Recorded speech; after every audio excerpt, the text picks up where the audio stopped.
ನಮಸ್ಕಾರ. ಇವತ್ತು ನಾವು ರಕ್ಷಾ ಬಂಧನದ ಬಗ್ಗೆ ಸ್ವಲ್ಪ ಆಳವಾಗಿ ನೋಡೋಣ ಅಂತ. ನಮ್ಮ ಹತ್ತಿರ ಇರೋ ಮಾಹಿತಿಗಳ ಪ್ರಕಾರ ಇದು ಸಹೋದರ ಸಹೋದರಿಯರ ನಡುವಿನ ಒಂದು ಏನಂತಾರೆ ವಿಶೇಷವಾದ ಬಂಧವನ್ನ ಆಚರಿಸೋ ಹಬ್ಬ ಅಲ್ವಾ? ಹೌದು. ಇದರ ಮೂಲ ತಿರುಳು ಏನು ಅಂತ ನೋಡಿದ್ರೆ ಇದು ಬರೀ ಒಂದು ದಾರಕಟ್ಟು ಶಾಸ್ತ್ರ ಅಲ್ಲ. ಅದಕ್ಕಿಂತ ಹೆಚ್ಚಾಗಿ ಆಕ್ಚುಲಿ ಒಂದು ಭಾವನೆಗಳ ಸಂವಾದ ಇದ್ದ ಹಾಗೆ. ಅಂದ್ರೆ ಸಹೋದರಿ ತನ್ನ ಸಹೋದರನ ಕೈಗೆ ರಕ್ಷೆ ಕಟ್ಟಿ ತನ್ನ ರಕ್ಷಣೆ ಆ ಜವಾಬ್ದಾರಿಯನ್ನ ಅವನ ಮೇಲೆ ನಂಬಿಕೆಯಿಂದ ಹಾಕ್ತಾಳೆ. ಸರಿ.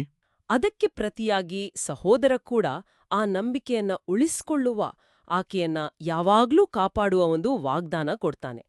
ನಮ್ಮ ಸಂಸ್ಕೃತಿಯಲ್ಲಿ ಇದು ಸಂಬಂಧಗಳ ಮಹತ್ವವನ್ನ, ಆ ಸೌಂದರ್ಯವನ್ನ ಚೆನ್ನಾಗಿ ತೋರಿಸುತ್ತೆ ಅಂತ ಅನ್ಸುತ್ತೆ. ಹೌದು ಹೌದು, ನೀವು ಹೇಳಿದ್ ನಿಜ.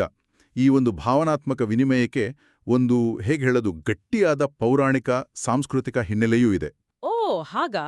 ಉದಾಹರಣೆಗೆ? ಖಂಡಿತ. ಈಗ ನೋಡಿ, ಲಕ್ಷ್ಮೀದೇವಿಯು ಬಲಿಚಕ್ರವರ್ತಿಗೆ ರಕ್ಷೆ ಕಟ್ಟಿ ವಿಷ್ಣುವನ್ನ ಬಿಡಿಸ್ಕೊಂಡು ಬಂದ ಕತೆ ಇದೆ. ಹೌದು, ಕೇಳಿದ್ದೀನಿ. ಹಾಗೇನೆ ಮಹಾಭಾರತದಲ್ಲಿ ದ್ರೌಪದಿ ಕೃಷ್ಣನಿಗೆ ಆತನಿಗೆ ಗಾಯವಾದಾಗ ತನ್ನ ಸೀರೆಯ ಸೆರಗನ್ನ ಹರಿದು ಕಟ್ಟಿದಳು, ಗೊತ್ತಾ? ಆಗ ಕೃಷ್ಣ ಆಕೆಗೆ ಸದಾಕಾಲ ರಕ್ಷಣೆ ನೀಡುವ ವಚನ ಕೊಟ್ಟಿದ್ದು. ಇಂಥ ಕಥೆಗಳು ಸಿಗ್ತವೆ. ಸೊ ಇದು ಕೇವಲೊಂದು ದಾರ ಅಲ್ಲ, ಅದೊಂದು ಬದ್ಧತೆ, ವಾತ್ಸಲ್ಯ, ಅದರ ಸಂಕೇತ. ನಿಜ. ಇಲ್ಲಿನ್ನೊಂದು ಗಮನ ಸೆಳೆಯೋ ವಿಷಯ ಅಂದ್ರೆ ಸಮಯ ಕಳೆದ ಹಾಗೆ ರಕ್ಷಾಬಂಧನ ಹೇಗೆ ಬದಲಾಗಿದೆ ಅನ್ನೋದು. ಅದರ ಮೂಲ ಚೌಕಟ್ಟನ್ನ ದಾಟಿ ಬೆಳೆದಿದೆ ಅಲ್ವಾ? ಖಂಡಿತವಾಗಿ. ಈಗ ಇದು ಅಂದ್ರೆ ನಮ್ಮ ಗಮನಕ್ಕೆ ಬಂದಿರೋ ಹಾಗೆ ಕೇವಲ ಒಂದು ಧರ್ಮಕ್ಕೆ ಸೀಮಿತವಾಗಿಲ್ಲ. ಹೌದು, ಅದೇ ಮುಖ್ಯವಾದ ಅಂಶ.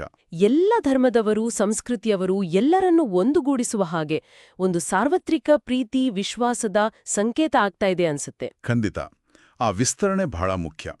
ಒಂದು ಧಾರ್ಮಿಕ ಆಚರಣೆಯಾಗಿ ಶುರುವಾಗಿತ್ತು, ಈಗ ಮನುಷ್ಯರ ನಡುವಿನ ಬಾಂಧವ್ಯ, ಅದರಲ್ಲೂ ವಿಶೇಷವಾಗಿ ಅಣ್ಣ ತಂಗಿ, ಅಕ್ಕ ತಮ್ಮಂದಿರ ನಡುವಿನ ಆ ಪ್ರೀತಿ, ಕಾಳಜಿ, ರಕ್ಷಣೆ ಇದೆಯಲ್ಲ, ಆ ಭಾವನೆಗಳಿಗೆ ಜಾಗತಿಕವಾಗಿ ಒಂದು ವೇದಿಕೆ ಆಗಿದೆ.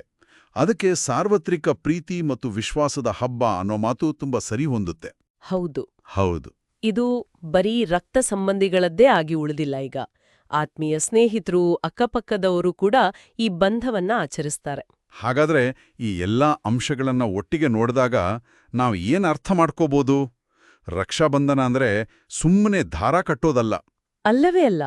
ಅದು ಸಹೋದರ ಸಹೋದರಿಯರ ನಡುವಿನ ಆ ಖುನ್ಸೂಟಿ, ಆ ಕಿಚಾಯಿಸುವಿಕೆ, ಆ ಆಳವಾದ ಪ್ರೀತಿ, ಕೆಲವೊಮ್ಮೆ ಕಷ್ಟದಲ್ಲಿ ಹಂಚಿಕೊಳ್ಳೋ ದುಃಖ, ಹೀಗೆ ಎಲ್ಲ ಭಾವನೆಗಳ ಒಂದು ಸುಂದರ ಮಿಶ್ರಣ ಇದ್ದ ಹಾಗೆ. ಹೌದು. ಈ ಹಬ್ಬ ಆ ಅಮೂಲ್ಯವಾದ ಬಂಧನವನ್ನ ನಮಗೆ ಮತ್ತೆ ಮತ್ತೆ ನೆನ್ಪು ಮಾಡಿಸ್ತೆ. ಅಂತಿಮವಾಗಿ ಈ ಆಚರಣೆಯ ಮೂಲ ಸಂದೇಶ ಏನು ಅಂದ್ರೆ, ನಮ್ಮ ಸಂಬಂಧಗಳಲ್ಲಿರೋ ಪ್ರೀತಿ, ನಂಬಿಕೆಯ ಬದ್ಧತೆ ಇದೆಯಲ್ಲ, ಅದನ್ನ ಗುರ್ತಿಸೋದು ಮತ್ತೆ ಅದನ್ನ ವ್ಯಕ್ತಪಡಿಸೋದು, ಅದರ ಮಹತ್ವವನ್ನು ಇದು ಕೇಳುತ್ತೆ.